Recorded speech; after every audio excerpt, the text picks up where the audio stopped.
Well, good afternoon, everybody. Welcome to the Bullpen Theater here at the National Baseball Hall of Fame.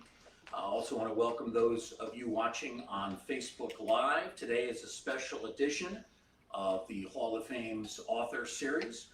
My name is Bruce Marcus, and I work in the Education Department. Today, it's my pleasure to talk to two guests who are with us today. And before I tell you their names, I want to kind of set the scene for how this all came about. The topic of conversation today is a book that was written by the late, great children's author, Matt Christopher. It was first published in 1986. It's called The Kid Who Only Hit Homers. Matt Christopher was a tremendous writer. He wrote over 100 novels, over 300 short stories. He passed away back in 1997. With us today are his two sons. In the center, we have Dale, and then on the far right, we have Duane. And these two gentlemen led the effort to make their father's book into a film. And same name, Kid Who Only Hit Homers. That film is going to debut on Amazon Prime in August of this year. I have Prime Video at home, a lot of great movies. This will be on there. So if you have Amazon Prime, you'll be able to see it. Also, you'll be able to see it here tonight in a special screening in the Grandstand Theater, and that'll be at 7 o'clock. 7 o'clock is usually when the Hall of Fame closes, and we do close at 7, but we will remain open to the Grandstand Theater for the special screening of The Kid Who Only Hit Homers. So we want to welcome to the Bullpen Theater, to the Author Series, the sons of Matt Christopher, Dale and Duane. Let's welcome them, please. So, gentlemen, before we talk about your father, talk about the book and the film, I want to get some personal background on each of you. Dale, you're a retired teacher. Was that something that your father steered you into doing, or did becoming a teacher just kind of become natural to you? Well, it kind of became natural to me. Once I left college, I realized that I liked the classroom, and so I wasn't too great of a math person, but I ended up being a math teacher. Somehow that works out well, I guess, you know. Yeah. But And what grade did you teach at? I taught 7 through 12. My last 10 years were 8th grade math at Saratoga Springs, and I enjoyed it. I mean, 8th graders are, you know, they're tough, but I really enjoyed it. I coached also the 8th grade baseball team too. Nice. And so that always helped, you know, my classroom, you know, keeping the kids in line, you know. So, but it was a lot of fun, and I miss it. Matter of fact, I'm actually going back in the classroom myself once in a while. Yeah, yeah. How long did you teach for? I taught probably close to 22 years. Yeah. Same school or different schools? No, different schools. My last years, like I said, was in Saratoga. I did a stint in between teaching. I worked for the NOLS Atomic Power Laboratory. I was a financial management team person. And so that was 18 years, but after that I went back into teaching. So I had a couple careers. Yeah. But teaching was your favorite though? Yeah. Oh yeah. I really enjoyed teaching. Still do.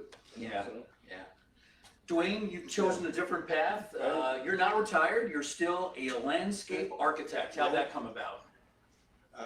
After living in upstate New York, and we lived near Cuba Lake, Lansing, years ago. I've always been interested in the land, architecture, and I was very fortunate to be able to travel with my parents when I was between 8 and 12. And looking back, that's probably some of the biggest impressions of my life was going through Europe, going around the country, and you don't know it at the time, but you start picking up on things that you like, and that's architecture, landscape architecture. And so that's what I still do now. I went to Cornell, graduated in '77, and been in private practice pretty much the whole time. And now the apple doesn't fall far from the tree, and my daughter is also with me now. and she helps out. She's also in interior design, which is very similar to architecture. So continue to do that in Rockville, South Carolina, and hope to continue to do that as long as I'm willing and able to do that. And a good portion of our time is my brother Dale and I work on Matt Christopher, and been doing that ever since Dad passed away. We helped our mom for a number of years, and then we basically took over from there. And always our goal was to keep the legacy going. Yeah. Did you ever think at all about being a writer? No, I do plenty of contract writing, and that's about as far as I go. So writing letters, but the fiction is not my forte. Dale, you are a writer. In fact, you wrote a book that we have available that you'll be signing after this program, and it's a biography of your father, Matt. So writing is something that's definitely in your blood. Well, I'd like to think it is. I'm certainly not going to come even close to 100 and some odd books that Dad wrote. I really, haven't done a lot of fiction, but I have put together some, what Dad used to call a synopsis. And, they maybe someday I can put them together enough where they could be a book. But right now, we're just kind of busy with trying to keep this whole production going with the help of our producer, and so that's keeping us busy, and it's a challenge. It's been a long challenge. I mean, Wayne Chesler has been the key, and I can't thank Wayne enough. He is the man that just Keeps it going. Kept it going. Keeps it going. He's just an incredible person. So we're not done. We're going to continue on, and hopefully we can see something new coming out soon. Yeah. And we'll see what happens. So. The book, The Kid Who Only Hit Homers, first came out 36 years ago, 1986. What is it about this story? But actually, it was 72 when it was first published. Oh, 72 was first 72. published. Oh, Yeah. okay. Because there were sequels after that. Because I didn't mean to correct you, Oh, but, that's okay. but there was one, and then we had some additional, the kid, the Return of the Home Run Kid, and the kid. So it's 50 years ago. Yes, it's Yeah. 50 years ago this That's year. exactly It's right. exactly right. And 86 was one of the sequels, perhaps? Yes, I think Okay, so. that's what it There is. was four. There was four additional sequels after that. What is it about this story, this book, that motivated the two of you to want to make it into a film? Well, it gives me chills, but in any event, it's that kind of story. When you read it the first time, or even the second,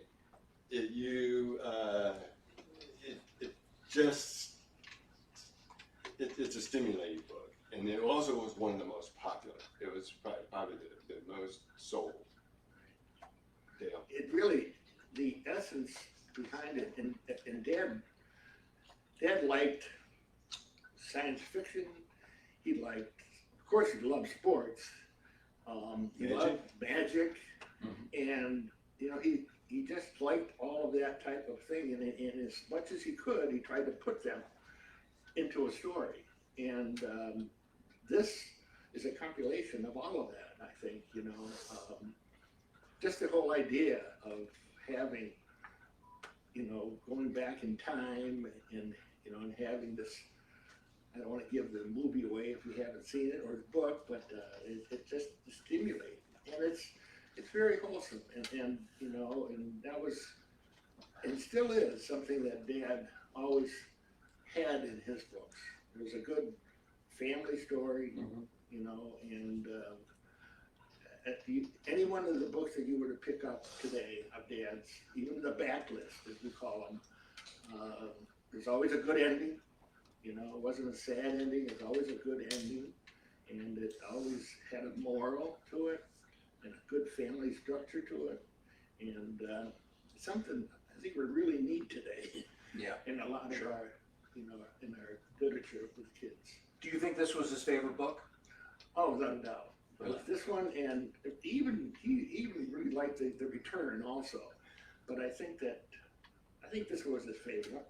don't you think? Is that? Yeah, I'm trying to remember because when Dad would go to schools, and that was one of the questions that a lot of the children would ask him, and both Dale and I have been to some of those presentations years ago, and he also had another one, but right offhand I can't actually remember it. I'm not sure it was Ice Magic or something. I can't remember it, but in any event, I still think that the kid owning at Homer's was still that kind of magic. Dad at that time would always stretch the limit, but as far as magic, not today when you have the Harry Potter and all that kind of movie series going on. Little Brown always, which was his publisher, always tried to bring it back and not promote a lot of that. So it was a little different than it is today, where those kind of reaching in the literature goes a little bit further. So, Do you remember when the book first came out 50 years ago? Oh yes. Yeah. Well, I was 16, so I was a junior in high school. We talk a little bit of history like that. When Dad would get the books initially for review before they were published, they would come in galleys. And a galley is a long strip of paper with all the chapters, maybe like 5-6 feet long. Yeah. And they would, and we would all read it at that time when we were young, growing up. So we saw the book before it was published, and Dad would, we would check that, and so it was interesting growing up as sons in that way with Dad. Did he ask you for your feedback on it? Yes, he Yeah, did. Yeah. He had, and my older brother Marty, he would, especially when it came to the details of a baseball book or a football book, and if you've read any of them, Dad could have a whole chapter of an inning, and he would always put a lot of statistics and play by play, and so Marty would go through and make sure that it was logical, 2 outs, 3 outs, make sure it was the end of the inning, and when he would, once in a while, he would find errors, but for the most part, Dad was really good at it. But that somehow that's how he started. A lot of his books, his baseball books, he would always start with a roster, the names and the positions, and then so he always had that on the side, and therefore when he wrote the book, he could very easily go to the roster and put together the innings, and so he knew exactly who was up and who was on deck, and that was important because kids follow that stuff. Oh yeah, they were the critics. I mean, they would the children, they would let everybody know that there was a mistake. There was a mistake. Yeah, and there wasn't too many mistakes, but there occasionally. This book, of course, turned out great, but if there was a book where, let's say, the two of you and your older brother Marty, you all looked at it and said, we don't really like it. Would that ever happen? And what do you remind us? I don't remember anything I don't like that. I don't recall that type of a situation. Yeah, you tried to be positive in your in your feedback. Well, baseball, football, and basketball probably were the 3 main sports. But Dad also ventured out into dirt bike racing and items where, as we got older, I mean, I had the opportunity of actually going to some racetracks where Dad, we would go and see it firsthand, so he would be able to write about it, even though he didn't ride a dirt bike.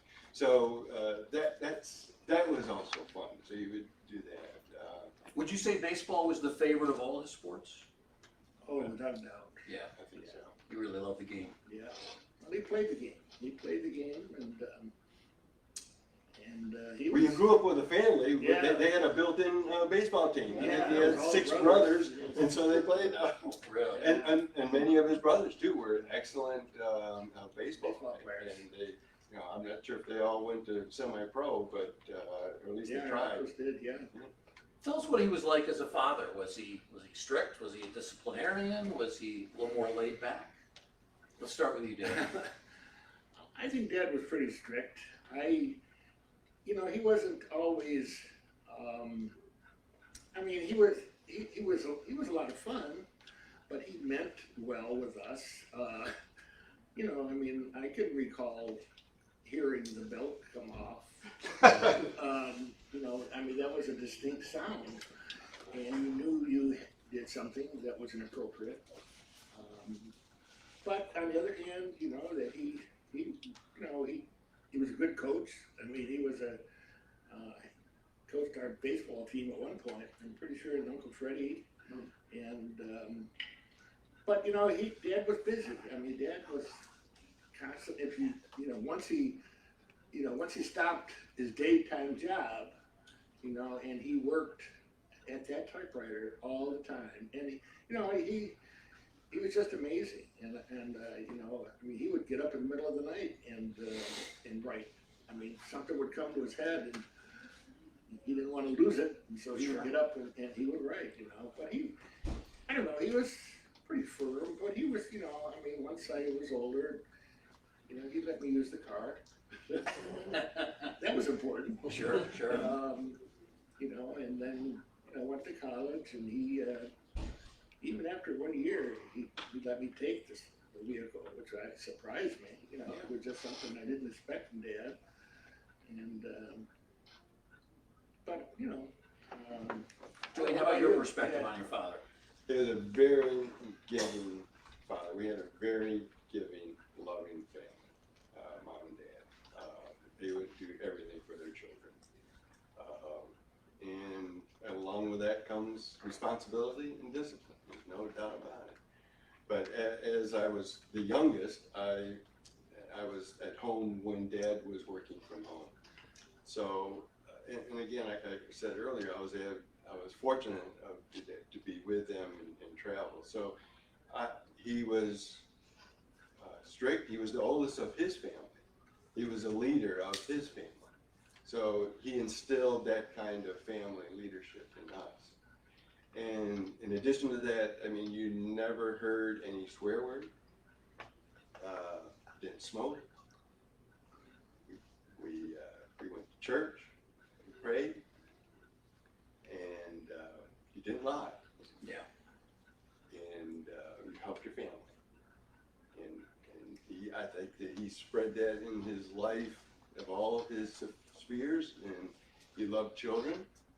And he wrote about children and how to live. And sports was that avenue that presented that kind of life. And he was very good at it. I mean, there's no other way you could write the books that he wrote in that kind of fashion.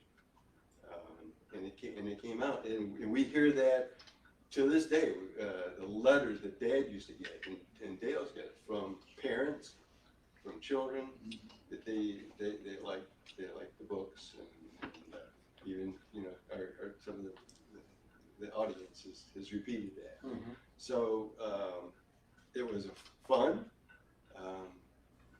and it's amazing. It truly is, and it really thinks. Mom and Dad lived in Rock Hill, South Carolina, where you live now, and they lived there almost 20 years. It seems like they're still there. And so, because of what we try to do and keep it going with our associate Wayne Chesler, that we're still going to pass on that legacy, and that Dad instilled into us. So your father had a full-time job, and then he did the writing in his spare hours, whenever he could find the time. After supper, right? Yeah. What about your mother? Did she stay at home, or did she work too? She mostly stayed at home, but then she had some part-time jobs. I remember she worked at a pharmacy for a while. So, but she was fortunate that Dad was very good at what he did, and she was able to stay home pretty much when I was in school. How did your mother view your father's writing? Was she into sports? Did she really get into the books? Tell us about that. Mom would pretty much do anything that Dad wanted to do. Dad wanted to travel, would travel, and she supported him. She, not only his writing, but, when he played sports. She realized that is going to be our income, their income. Yeah. And, she was certainly not going to step in the way at all with any of her desires that I remember. I mean, Mom was she was the greatest mom. She stuck right with Dad. Yeah. Through thin and thick, and, they had I can always remember when Dad made the decision to, he was working, I think it was at Smith Corona in Ithaca. And when he left, it was National Cash Register. National Cash Register, right. He was the editor of the specification department. Yeah. And I was in high school when he said that, this is it. I'm not gonna work anymore in a full-time job. I'm gonna write. And Mom, she was nervous. Because an author, at least with Little Brown, you get paid twice a year. And so, how are they gonna live? She was nervous. Oh, I Remember that? Oh, yeah. She cried. There are very few There's writers. a lot of Very few writers are like a Bill James in baseball or a Stephen King, where they're able to do writing as their full-time job, and maybe they don't have to do anything else. That's rare. Yeah. That doesn't happen all that often. But your father was able to do it for a while, anyway. Yeah, he at one point there were 4 or 5 books a year coming out. So he had a lot in the hopper, as you would say. Sure. Well, And, and he had a Chuck White it's a comic comic magazine series. Plus, and then he did all these short stories, Sunset Magazine, or a lot of. He was so prolific. I mean, we still have material. A lot of it was not, could not be published for one reason or another. But it's just truly amazing how prolific he was. And if you want to go back to his days before working for NCR, after supper, he had created in our basement an office, and that's where he was still late at night. So when you think of somebody that is working 2 and 3 jobs, that was our dad. And that we really think back at, did he do all this? It's just truly amazing. Yeah. I didn't have a chance to ask you this before. Your mother's passed away, though. Now, your father died in '97. Your mother passed away after that? About 7 years later. 7 years later. So you two pretty much are carrying on the writing legacy of your father. There are still books that come out with the name of Matt Christopher. Are these projects left over from his writing days, or is someone else producing them and they're simply using Matt Christopher as the brand? Well, Dad had, after he passed away, we found scripts or synopsis that we gave to Little Brown, and they did have a ghost writer write those for us. She was one of Dad's editors. Her name was Stephanie Peters, and she was great. She did a lot of books as a ghost writer for Dad. Okay, and of course when you see the book, it says Matt Christopher. That's just that's pretty typical, nowadays. There hasn't been a lot lately. Okay, there was. I can remember when I was in college that Dad called me up and he said that Little Brown wants to create a series of biographies, nonfiction, of modern day sports figures. And he asked me about it, and I said, who's going to write them? And he says, oh, no, they're going to get somebody to write. I'm not going to write them. And I said, well, he says, well, my name's going to be on the book. And so there's probably, I don't know, how many? Maybe 20 or 30 in the series. And basically they were biographies of, any, Derek Jeter and whatever. So, I mean, there's a lot. all the sports, football, basketball, baseball, soccer, and, Tara Lipinski. yeah, remember that name? She came out, yeah. Serena Williams. I mean, Oh, yeah, they found, if anybody happened to be, up there in the sports Tiger arena, Woods. Tiger, they did a couple of books with Tiger, Kobe Bryant. And kids, when I'd go out to schools, kids says, did your dad meet these? And I said, no, he did not, That would have been a whole different ballgame if they had, gotten permission. I mean, they'd have to get part of the income from it, and I said, anybody could write a biography, really. I mean, there's so much out there on the internet that, you could put together your own book but having Matt Christopher's name on it made it different. So, so to answer your question, right now we're kind of in a lull, but on the other hand, we've got some great ideas that we're going to continue on with the help of Duane, and so you're going to be seeing hopefully some more content coming out. So The people that have ghostwritten for your father, if you will, is the writing done in a similar style? Is that a conscious effort? yes, it is. Yeah, it's a part of, as far as I could tell, a part of the contract that they had with these individuals, that it had to have, a certain Literature structure, Yeah. like that. And Stephanie, she would periodically send me the galleys or the manuscripts, and I would have some comments, and she could take them or not. It's, I mean, I wasn't a cutoff point or anything like that, but she was very good about, accepting anything that I might have to say. So, I'm gonna. Interesting enough, there's also Dad wrote some mysteries.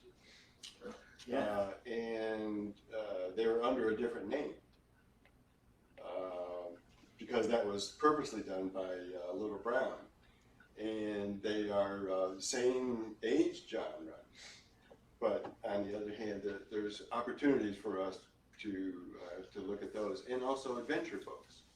He wrote horses, and dogs, and trips, sailing. Yeah. So besides sports, Dad loved sports, but also he had this whole other magical thing going on with the stories. So, Do you remember the name he used for the mysteries?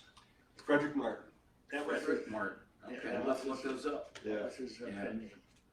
It's kind of reminiscent of, my daughter has read some of the Nancy Drew books. Nancy Drew books have been written since the 1930s. Right. I think they stopped coming out maybe in the early 2000s.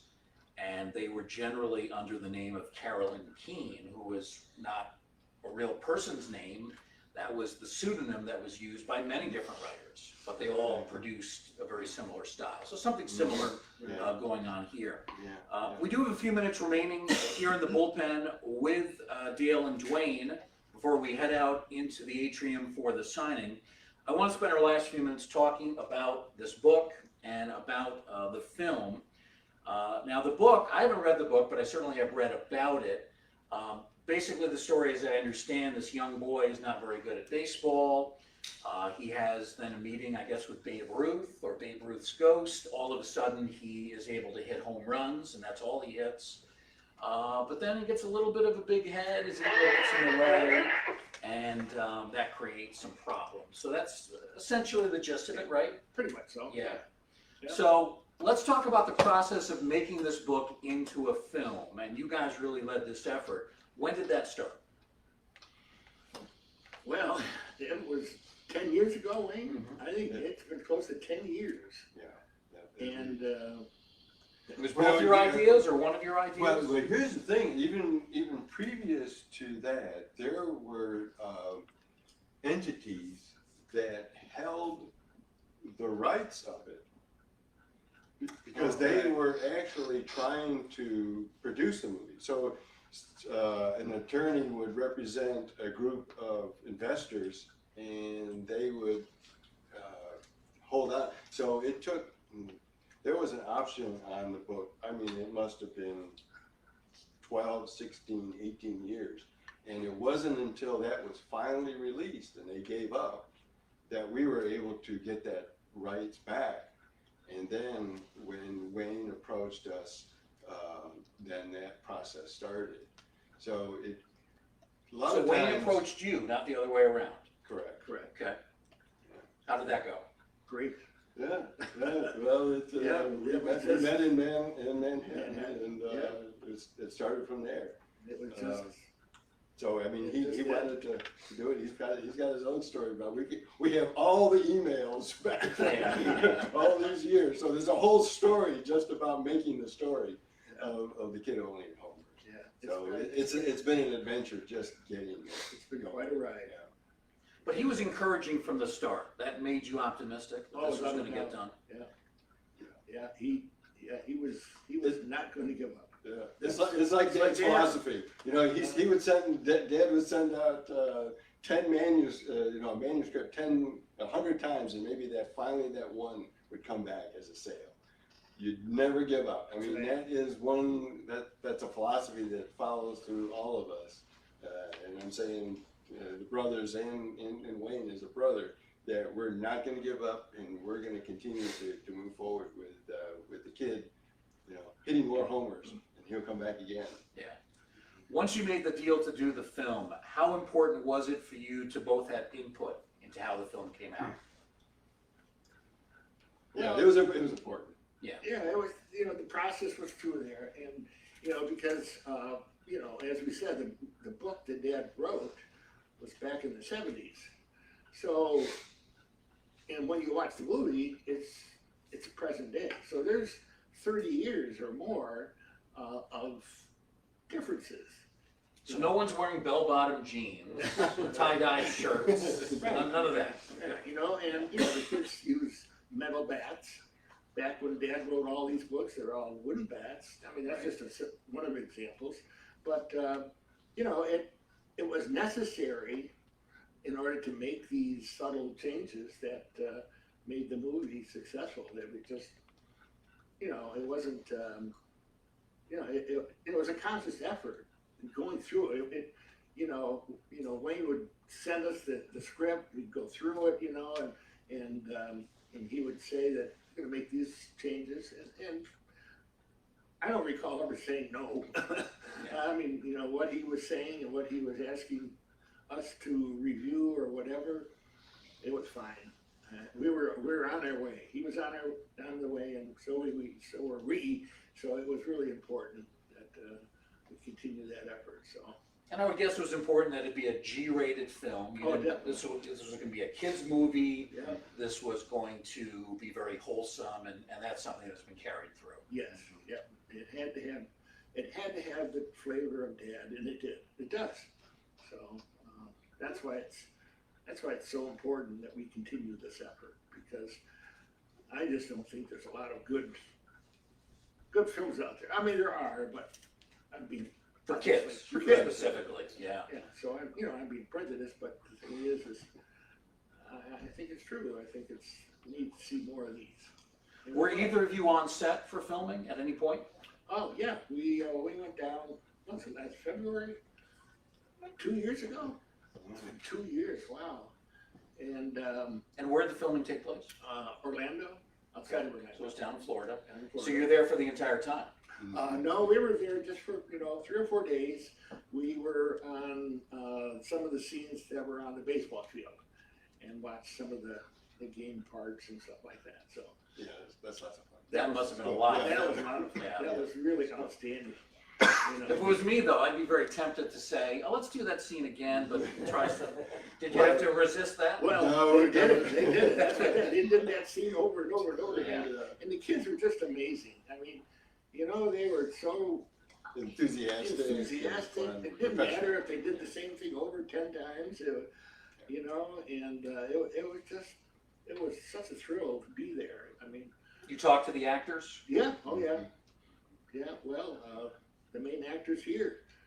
So, and his parents and one of the ball players and his parents are here. So, we were really happy to see him.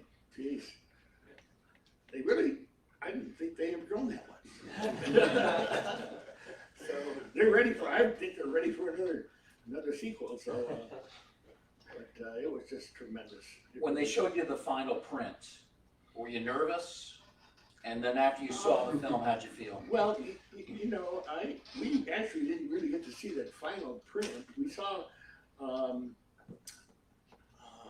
We saw some early screenings. Yeah, we saw the trailer. Yeah. And the trailer just gave me goosebumps. It was just, you know, I couldn't wait to see it. And then You felt they captured your father's yeah. intent, spirit, the whole way? Yeah, and then when we finally saw it, it was just a thrill. It was just so neat. So, Yeah, it's a precious film. yep. Yeah. Sounds like it came out exactly the way you wanted. No, without a doubt. So we will be screening the film tonight at 7 o'clock in the Grandstand Theater. It's roughly an hour, about 52 minutes, a little under an hour. Yep. As I said, it will be on Amazon Prime in August, but we have the screening tonight at 7 for anybody who wants to come by. And then after we show the film, we're going to sit down with you guys again. We're going to talk about it. I have not yet seen it, but I'm going to see it between now and then. Okay. So I'll give you my review as well. You know, it actually, I'm going to correct you on this. It actually is out there now. Oh, it is? Yes. You can actually go to Amazon right now and search for it, and it's out there. Because I went to the Amazon site and it said it was be released in August, so that's interesting. Yeah. That was 2 years ago. No, not 2 years ago. Yeah. All right. Maybe, So, yeah, I'll trust you guys. You I know mean, more than I do. I mean, I watched it 10 times or more at home right now. But anyway, yeah, check it out. I'm pretty sure Very good. Yeah, it should be available. it's available. So Before we head out into the atrium for our signing, I wanted to see if anybody here had questions for either Dale or Duane. Yeah, the gentleman in the Oakland A's uniform. Your dad's book's the first baseball book I ever read. This year's my 9-year-old. Today he's going to get a copy. Hopefully he'll sign it and he'll read it. And I just want to say thanks. Oh, Thanks. I mean, that's great. I was never a great baseball player. I did football and other stuff. But your dad's books are just awesome and they always made me feel like, you know, if there was a little magic in my life, I could, you know. And it sparked a lifetime of baseball fandom, so thank you. thank you. You gonna be there tonight? Yeah, I think so. So when he gets there, we'll be, want to go? Yeah, we'll be. That's wonderful. Yeah. So thank you very much. Yeah, Thank you. that's great. Other questions for Dale and Duane? Yes, sir. Yeah, first I want to say thank you for clarifying because I was telling my wife, I know I read that book, but in 1986 I was 23. So I did read it in 72, so I knew that book was older than I thought, but I just wanted to ask, what motivated you? Like, I think your dad's legacy was pretty much cemented by the time he passed away. What inspired you to continue to like carry that on to, you know, make sure that his name is still out there, to do the movie, to make sure the books are still published? I think it's our fans, really. It doesn't happen on its own. I mean, once Dad passed away, because he went out to schools, and that was one thing he really liked. I mean, he'd go around the country, and that you've got to continue that some way, and I guess it's in our blood. I mean, we just have to keep it going. And I mean, it's such they're great stories. Yes. And they're fun. I know that times have changed, but there's also a thread that goes from the generation to generation. I think we receive emails or letters, and somebody that's 40 or 50 years old, their grandson is reading it now. So it has that kind of legacy that should be timeless, I guess. Yes. So, Awesome. and nobody else is going to do that for us. No, right. It's up to us, and it's going to be up to our children and our grandchildren to keep it going. You know, it's the only way it happens. There's no. You have to look after it yourself. There's nobody else there that's going to be motivated to do that. Yeah. Well, I mean, I can hear the passion in your Yeah. voice. So awesome. We're ready to go. Yes, to go no, do more of you them. can hear it. That's awesome. Man. And you just said we're gonna have to watch it with our friends. Yes, I said we're gonna go That's do right. that. Yeah. Other questions for Dale or Duane? Yes?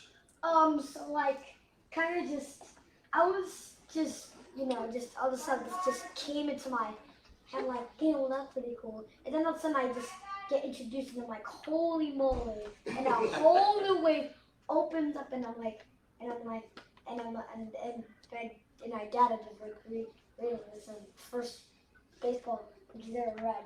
Now, when all of a sudden you just basically explained it in like one sentence, all of a sudden I was like, the idea is great. It kind of reminds you of like the Clifford the Big Red Dog movie, you know, about the small dog, and then all of a sudden it goes to like that lizard man, and then it just gets big. It kind of reminds you of that.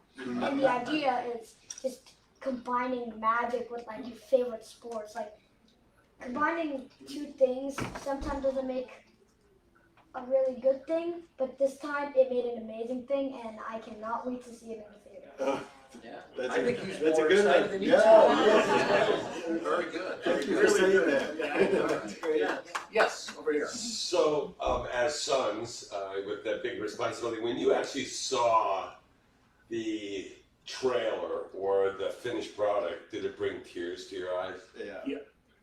Awesome. It's tough. It's tough to hold them back. I mean, especially when Dad for years tried to do that while he was still alive, going to Disney or the different to try to sell it. Sure. But Dad's not here, but still. It lives on. That's where it lives on. Right. Awesome. That's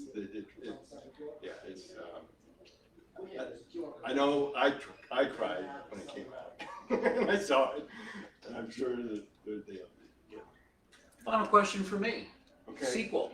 Will there be a sequel? Well, Any other films? We're gonna be working on it. Yep. Doggone it, we're gonna get it done. Yes, we are. Yeah. And it'll be a sequel to this book, or might it be one? I don't know. Your father's other books? There are some things we might prequel, sequel. Yeah, We've got. right now. We're working on to it. Very good. Yeah. Nice. And We'll be back. Yeah. Well, we're very excited for you. We're very glad that you could join us. Dale and Duane Christopher, carrying on the legacy of their father, great children's writer Matt Christopher. We're going to head out into the library atrium. They'll both be available to talk to you one-on-one, sign copies of the book, personalize them. The book is The Kid Who Only Ate Homers, first published 1972, 50 years ago. And also Dale will be available to sign copies of the biography that he did of his father. We have that out there as well. Dale and Duane, thank you. It's been a real pleasure. Thank you. Thanks everyone for joining us for the 2022 special edition author series. And if you will, join us in the library atrium for the signing. Thanks everyone. Okay. Thank you.